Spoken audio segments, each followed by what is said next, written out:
an ecotoxicologist in Germany, in Landau. But yeah, dealing with arthropods quite a lot.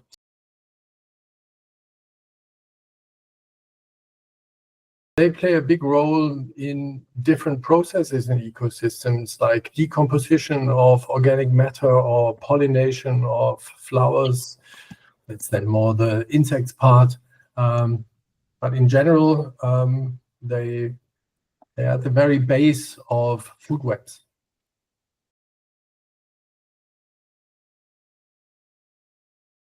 A good data set that comes, that triggered the decline of insects, the 30 years decline, comes from agricultural landscapes. That's very important. And people have not seen such huge declines also in forest landscapes in Central Europe, but in agricultural landscapes. So it means agriculture has to do something with it. And I mean, if you look at the distribution of land area in Europe, roughly 50% is agriculture, and a huge proportion, usually around 70%, is dedicated to crop production. Most of it is conventional crop production and using, therefore, also pesticides. And even if you are not a biologist or ecologist, if you apply an insecticide on, say, 1/3 of the terrestrial land area of Europe, and you do this again and again and again every year for 50 years, I mean, you don't need to be a genius to understand that an insecticide has an impact on insects, and that a large area is really treated with insecticides. So, I mean, I therefore think that pesticides, not only insecticides, play a crucial role in the decline of insects.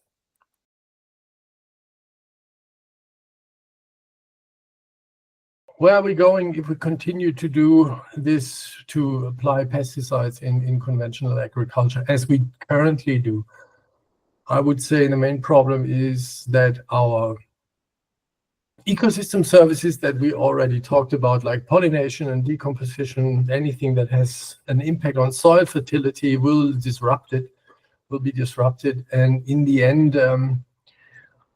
we are also not sure if we also in this crisis are not about to reach a certain tipping point where there cannot be any recovery of the system.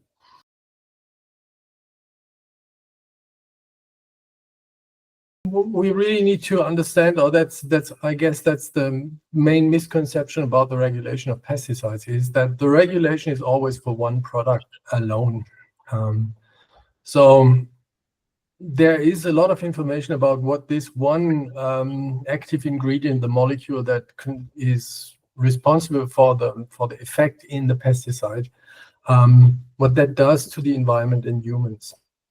What we don't know is what a mixture does really, and that's a very important flaw of the system, that in reality arthropods, anything that lives in agricultural landscapes, is basically encountering a multitude of pesticides, always in mixtures, like 20-30 different pesticides. And it's very simple. We don't know what this does to organisms. There's no information for this, and this is not regulated, and also this will never be regulated by the authorities. Another flaw in the regulation is the lack of indirect effects being addressed. Indirect effect means that pesticides can, if you, as an example, a herbicide has no toxicological effect on bees. No, it's not toxic, the bee is not dying. This is addressed in the risk assessment. However, the herbicide reduces plants that produces flowers in the landscape, and therefore they indirectly affect bees because there are no more flowers, no more food, basically. This food chain effect is also not addressed in the regulation. That's also very important.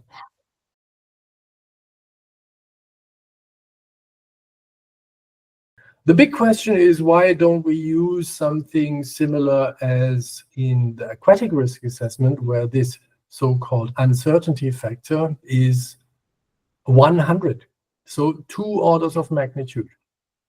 To me, at least, it's very puzzling that we don't use a similar uncertainty factor in the risk assessment, because we have, I mean, I know the number for Germany. We have 30,000 insect species in Germany. In Europe, it must be quite a lot more. So I would think there is also a very large range of sensitivities towards an insecticide or any pesticide, and therefore the uncertainty factors should be higher.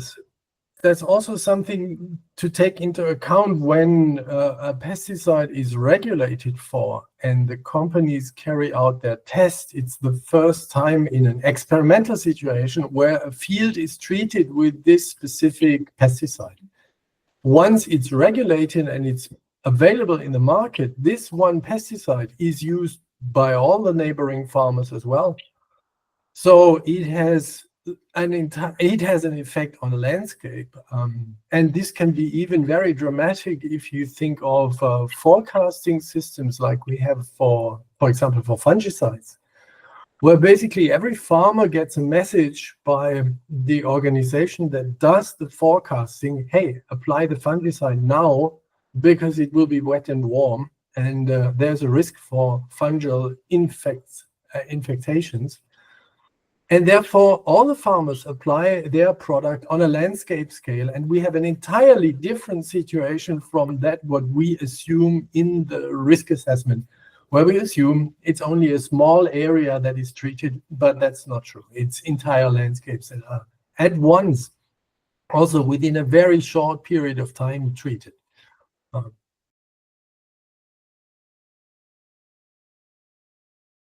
We have many different we did many different studies. One study that we did, for example, was with a herbicide and a caterpillar, a moth caterpillar. And the idea was, or what we could show was, the herbicide changes the biochemistry of the plant, so to say, because it's inducing in the plant most likely a defense system, and regulating its plant defense. It's regulating that up, making the leaves of the plant less palatable for the insects. And so the moth that feeds on the plants that were only treated with a very low concentrations of the herbicide. So the plant itself was not dead at all. It only started to synthesize something that was not beneficial for the insect. It basically decreased the food quality of these leaves for the insects. And it resulted in very small caterpillars that either did not hatch or they hatched into smaller moth species. So generally, in insect, size is also related to reproduction. And you could assume that these smaller individuals reproduce less. And therefore, in the long run, if we repeat this again and again, we have again a population decline or even extinction of that specific species. But this was not a direct effect, and it was also only a low dose effect that worked indirectly through the plant on the insect. So it was not the herbicide that had the negative effect. It was something else that was triggered by the herbicide, because we also tested the herbicide.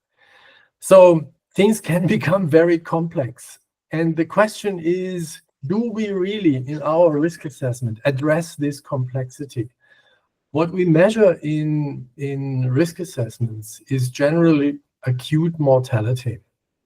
In most cases, this is the so-called endpoint. This is what you measure. You measure that 50% of your maybe caterpillars or some organisms that you intend to study, when are they dead?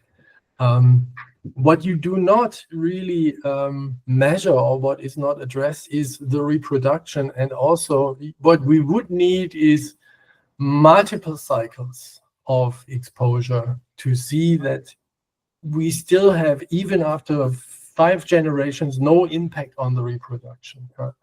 But this would be then a very complicated test.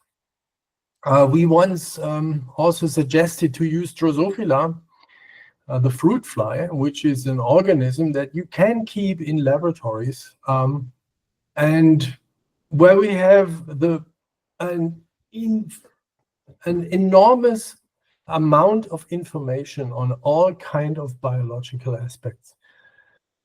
So some people just started to use Drosophila as a screening model for pesticides. And they could show that there are tremendous effects also on reproduction. You could do life cycle tests, multiple life cycles with Drosophila. You could do mixture studies with Drosophila. So I think that would be an ideal system to do something with it. Unfortunately, this was not taken up as a suggestion.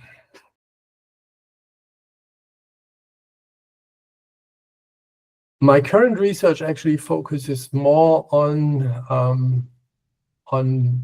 measurements of realistic pesticide exposure in agricultural landscapes.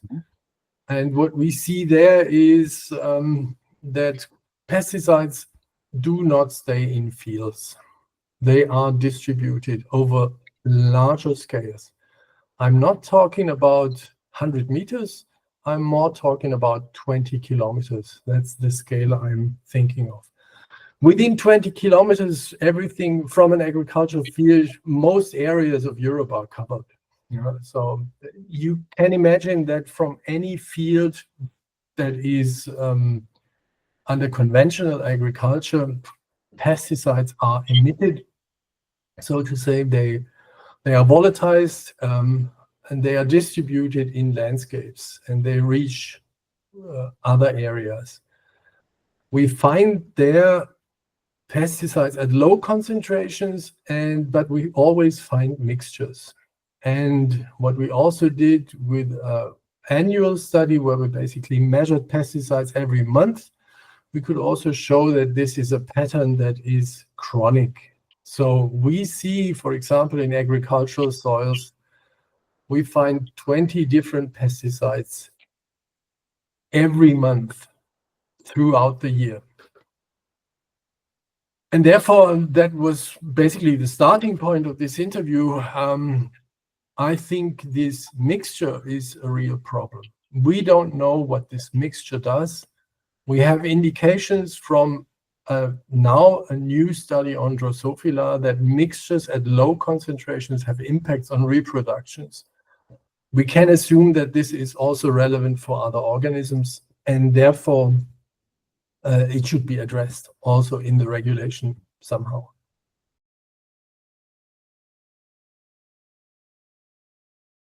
The main point and the important point for everybody who listens is ecosystem services means there is pollination, for example, pollination of some crops. And it doesn't matter, and that's the important point, if this is done by one species or by 20,000.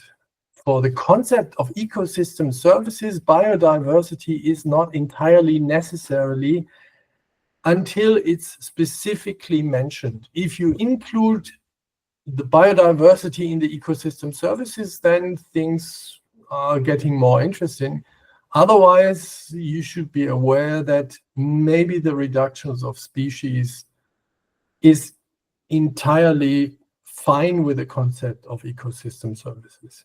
I would say so, that there is something like a disservice. This is entirely anthropocentric. We know now there was huge discussions about certain invasive species, and all of a sudden, if you study them for a longer time, you realize that they provide flower and nectar for some species, and it might be actually a beneficial addition to the flora, and you can't do anything about it anyway. So yeah, I'm very critical about that kind of concepts.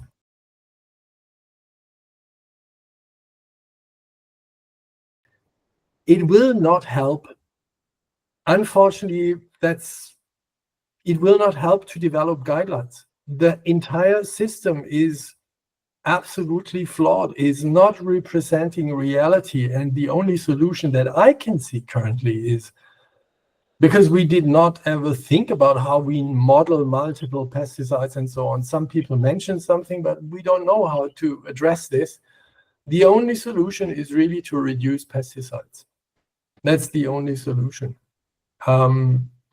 If we want to protect insects, we need to stop using or reducing pesticides on larger scales. I'm talking about landscapes, because we don't have another 30 years to see another 70% decline of the remaining 30, because then we are down to nothing.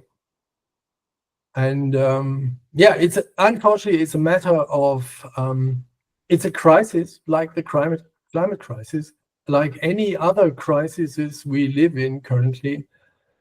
And we need to act. We don't need another guideline.